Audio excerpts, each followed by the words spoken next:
Bonjour, je m'appelle Jean-Jacques Nantel. Si le Canada est un pays artificiel, c'est pour des raisons à la fois politiques et géographiques. Le seul fait que pendant plus d'un siècle, les Anglais y ont progressé d'est en ouest en brutalisant tous les peuples qu'ils ont rencontrés sur leur chemin montre bien que le Canada est un pays qui a été créé d'une façon très peu naturelle. Au nettoyage ethnique de l'Acadie, dont les 2/3 au moins de la population ont été déportés, a en effet succédé la destruction de la Nouvelle-France, qui a coûté des milliers de morts et de blessés, puis celle du Manitoba métis. Et on n'a pas parlé de la discrimination systématique dont ont été victimes les Autochtones et qui n'a jamais vraiment cessé. Rappelons que les Anglais qui ont conquis le Canada en 1760 étaient des Européens qui pensaient en fonction d'intérêts purement européens et que par conséquent, ils n'avaient absolument pas compris qu'ils allaient vite se faire expulser du territoire des futurs États-Unis s'ils osaient mettre un frein à leur conquête de l'Ouest. Or, c'est la même ignorance qui, au cours du siècle suivant, allait guider les politiciens britanniques qui allaient être chargés d'administrer le Canada à partir de l'Angleterre. Comme le Canada était loin, et qu'il craignait que les États-Unis ne s'en emparent par la force, les diplomates anglais ont alors pris l'habitude de sauver la face à chaque fois qu'ils négociaient avec les Américains pour ensuite céder à la majeure partie de leurs demandes, notamment lorsqu'il s'agissait de tracer la frontière entre les États-Unis et le Canada. C'est pour ça que de nos jours, le nord du Maine pénètre si profondément entre les Maritimes et le Québec, et que la frontière sud-ouest du Québec suit sans raison le 45e parallèle, qui est une ligne imaginaire. C'est pour la même raison que dans l'ouest, la frontière sud des prairies a été repoussée jusqu'au 49e parallèle, et qu'au nord, la frontière entre le Yukon et l'Alaska est une ligne droite sur presque toute sa longueur. En faisant peur aux Anglais dont le véritable but était d'éviter la guerre, les Américains de l'époque ont réussi à s'emparer des territoires les plus chauds et les plus faciles à développer du continent, pendant que les Britanniques devaient se contenter des restants. Résultat, les frontières internationales actuelles du Canada sont tellement artificielles qu'elles causent toutes sortes de problèmes particulièrement coûteux. Par exemple, la frontière sud du Labrador, qui a été tracée à Londres quand Terre-Neuve était encore britannique, nuit au développement hydroélectrique de la région en séparant arbitrairement les bassins hydrographiques de plusieurs rivières. Même si le chemin le plus court et le plus économique pour joindre le Québec aux Maritimes passe à travers le Maine, le Canada a quand même décidé de faire passer sa transcanadienne par un chemin de contournement beaucoup plus long et coûteux, mais qui était sous son contrôle. Pour ce qui est de la partie de la frontière québécoise qui longe le 45e parallèle, elle est tellement anormale qu'un important problème de contrebande s'est développé au niveau de la réserve Mohawk d'Akwesasne qui est à cheval sur 3 frontières différentes.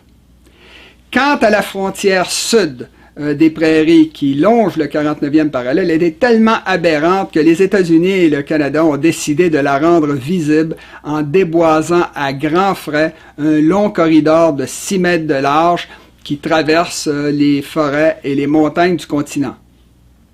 Les frontières sud du Canada, c'est tellement n'importe quoi que le chemin le plus court pour se rendre de Montréal à Vancouver passe par les États-Unis. C'est pareil pour Toronto. La frontière ouest du Yukon est tout aussi irrationnelle puisqu'elle le prive d'un accès direct à l'océan Pacifique qui est pourtant juste à côté. Notons en passant que dans le monde réel, le Yukon et l'Alaska forment une unité naturelle autour du fleuve Yukon, le long duquel se retrouvent d'ailleurs plusieurs de leurs villes les plus importantes. Le Canada est une création tellement peu naturelle qu'à l'époque de son indépendance, sa capitale s'est promenée allègrement sur la carte jusqu'au jour où la reine d'Angleterre a ordonné qu'elle soit installée définitivement au milieu de nulle part, c'est-à-dire à Ottawa. Encore aujourd'hui, la ville d'Ottawa est une ville tellement artificielle qu'elle n'a toujours pas de port, et ça c'est même si la rivière Outaouais est navigable.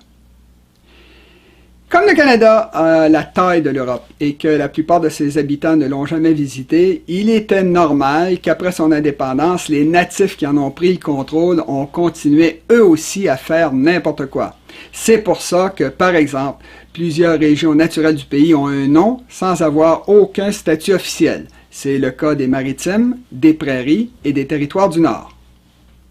Ça a été un peu la même chose avec les Basses-Terres du Saint-Laurent, qui représentent une unité géographique évidente, centrée sur Montréal, mais que les pères de la Confédération ont quand même divisé entre l'Ontario et le Québec. S'ils ont fait ça, c'est essentiellement parce qu'ils voulaient affaiblir de façon définitive le Québec en lui enlevant le contrôle de la moitié de son pays naturel. La construction d'Ottawa, à la limite des Basses-Terres et à 1 mm à l'extérieur du Québec, allait par la suite beaucoup contribuer à drainer vers l'Ontario une partie des richesses qui auraient normalement dû s'écouler vers Montréal. Si le Canada fédéral n'a pas respecté les limites de notre pays naturel à nous, il a par contre essayé de le faire avec l'Ontario en lui confiant l'administration de tous les territoires qui bordent les Grands Lacs canadiens. Malheureusement, ça n'a pas marché, étant donné que, par exemple, la rive nord du lac supérieur ne s'est jamais beaucoup développée. Si ce n'était des routes et des voies ferrées qui font le lien entre les prairies et le Québec, ou de la ville de Thunder Bay, qui marque le début de la voie maritime du Saint-Laurent, il est probable que cette région serait restée aussi économiquement morte que le nord de l'Ontario. Quant aux provinces de l'Ouest, les politiciens d'Ottawa leur ont donné des frontières qui suivaient bêtement des méridiens et des parallèles dans le but évident de leur donner des surfaces équivalentes.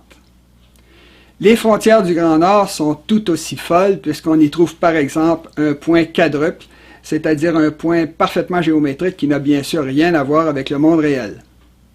Il est vrai qu'entre le Yukon et les territoires du Nord-Ouest, il existe une frontière naturelle qui suit la ligne de crête d'une chaîne de montagnes, mais il est probable que cette exception-là soit due aux ailes d'un fonctionnaire qui a oublié de faire n'importe quoi.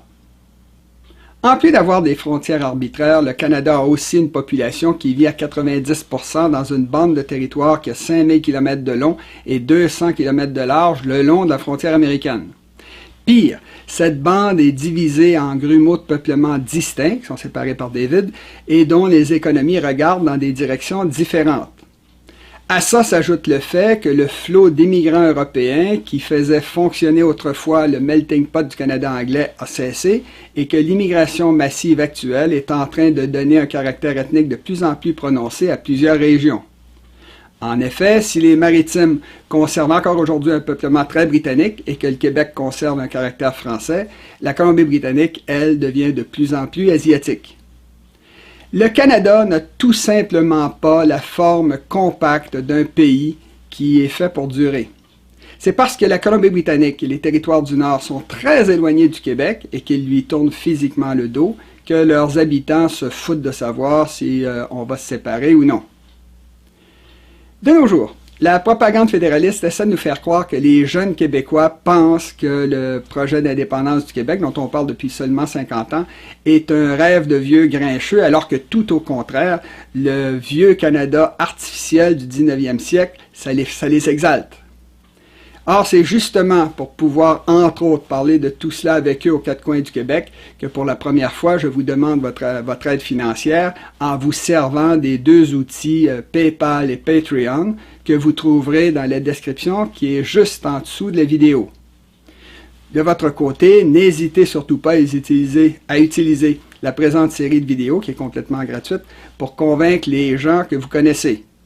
À la prochaine!